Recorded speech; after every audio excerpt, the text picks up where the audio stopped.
Spider-Man, Spider-Man, totally knocks it out of the park. Spider-Man Homecoming is awesome.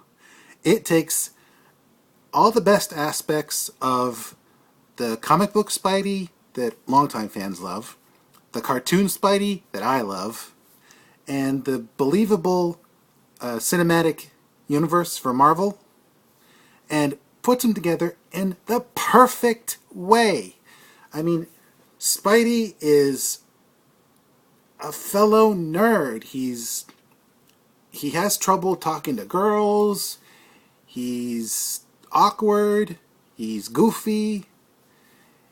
He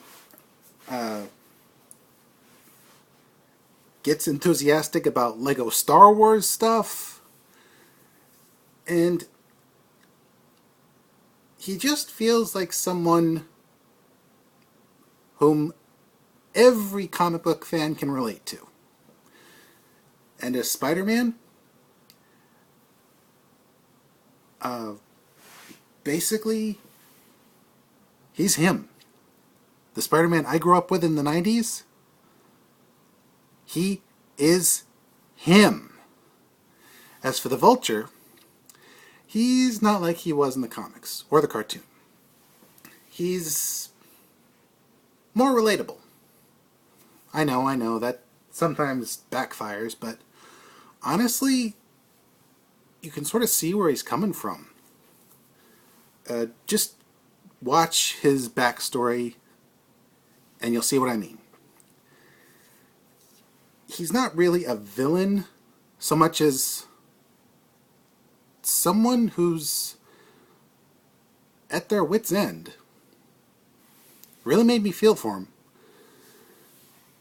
As for the side characters, they were all 21st century teenagers, and they sort of worked.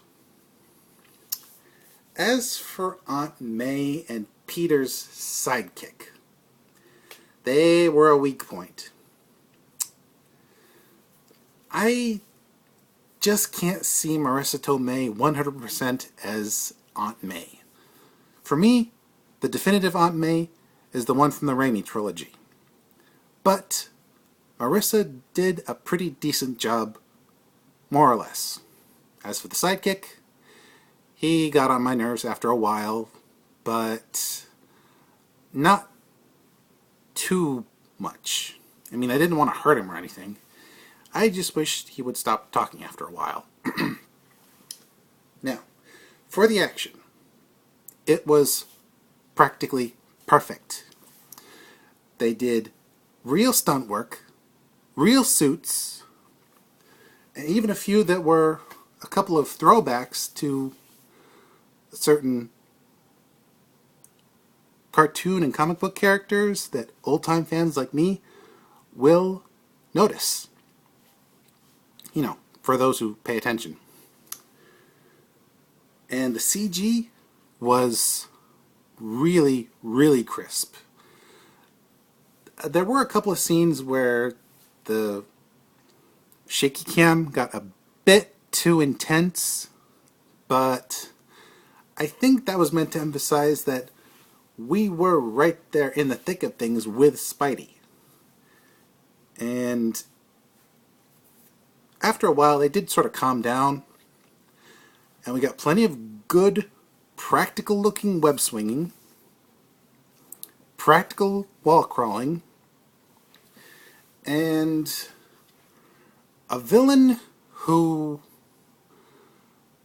feels more like a person and a threat to the hero. I highly recommend this film to all Spidey fans. Now, I just hope Thor can live up to the wall crawlers, or not live up to, but can successfully follow up the wall crawler. Because he's got a lot to live up to.